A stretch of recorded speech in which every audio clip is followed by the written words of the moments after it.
வித்யா சாஸ்திர நேயர்களுக்கு என் அன்பான வணக்கம். இந்த பதிவில் நாங்கள் எப்படி புவனேஸ்வரி வழிபாடு செய்கிறதுன்னு பார்ப்போம். யார் இந்த புவனேஸ்வரி தாய்? புவனேஸ்வரி அம்மா இந்த உலகத்தை காக்கும் ஆளுகிற புவனேஸ்வரி, புவனத்துக்கு ஈஸ்வரி. அதனால அம்மாவுக்கு புவனேஸ்வரி என்று பெயர். இந்த புவனேஸ்வரி கிராம தேவதை வடிவு அங்காள பரமேஸ்வரி. புவனேஸ்வரி அம்மனை வழிபட்டால் 2 தெய்வமாக வழிபட்ட பலன் கிடைக்கும். என்ன தெய்வம் என்றால் லக்ஷ்மி, துர்கா. இந்த 2 பேரும் உங்கள்கிட்ட பரிபூர்ண அருளும் கிடைக்கும்.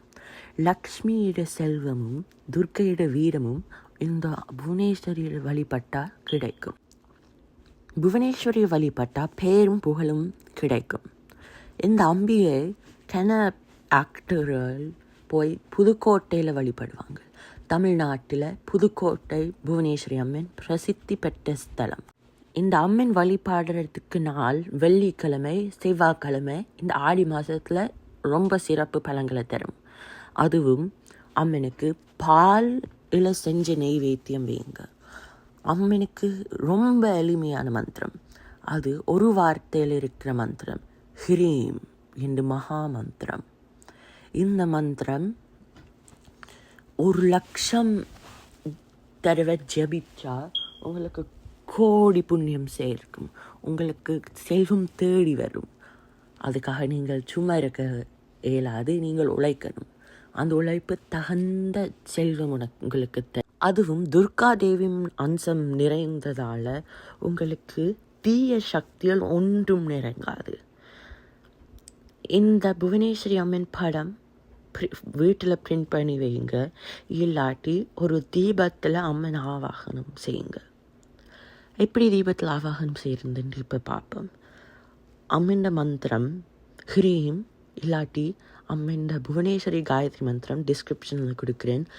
ஓம் நாராயணியே வித்மஹே புவனேஸ்வரியே தீமஹி தன்னோ தேவி பிரச்சோதயாத் என்று சொல்லி 3 தடவை சொல்லி அந்த தீபத்தில் அம்மனை கூப்பிடுங்க. தாயே பராசக்தி, இந்த தீபத்தில் புவனேஸ்வரியாக எழுந்தருளி எங்களுக்கு அருள் புரிய வேணும் என்றால் அம்மன் உடனே ஒழுங்கி வந்துடுவாள். கருணை உள்ளவள் ஆதிபராசக்தி. அதுவும் புவனேஸ்வரி தாயே உங்களுக்கு அருள் புரிவாள். நீங்கள் ஹ்ரீம் என்று மந்திரம் 1,00,000 தடவை ஜபிச்சுட்டு உங்கள்கிட்ட அம்மனுக்கு ஒரு புவனேஸ்வரி அம்மன் கோயிலுக்கு போக முடிஞ்சால் அங்கே போய் காணிக்கை இல்லாட்டி ஒரு அர்ச்சனை செய்து அம்மனுக்கு நன்றி சொல்லிட்டு வாங்க. இல்லாட்டி ஒரு அம்மன் கோயிலுக்கு போயிட்டு வாங்க. ஹ்ரீம் என்று மந்திரம் 1,00,000 தடவை ஜபிக்க கஷ்டமாக இருந்தால் நீங்கள் ஓம் நாராயணிய வித்மஹே புவனேஸ்வரியை தீமஹி தன்னோ தேவி பிரச்சோதயாத் ஒவ்வொரு நாளும் அட்லீஸ்ட் 108 தடவை ஒரு நாளும் சொல்லிட்டு வாங்க. அதுவும் கஷ்டமாக இருந்தால் ஹ்ரீம் ஒரு 21 தடவை, 11 தடவை, 54 தடவையும் செய்யலாம். ஒவ்வொரு நாளும் புவனேஸ்வரி அம்மன் படத்துக்கு முன்னால் இல்லாட்டி தீபத்துக்கு முன்னால் தூபம், அந்த தீபத்துக்கு தீபம், அதுவும் நெய்வேத்தியம் காட்ட வேணும். என்ன நெய்வேத்தியம் செய்ய வைக்கலாம் என்றால் பாலில் செஞ்ச நெய்வேத்தியம்.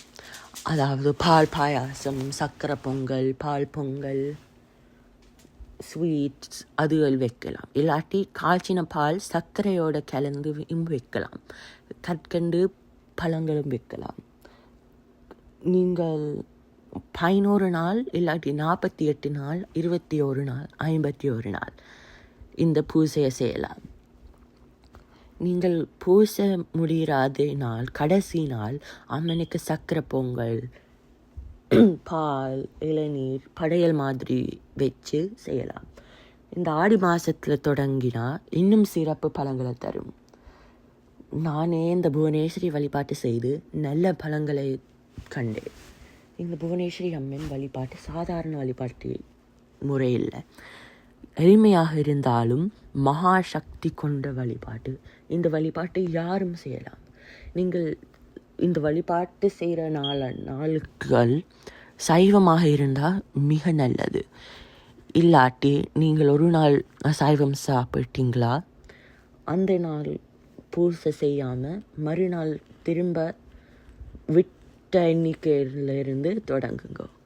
நன்றி, வணக்கம்.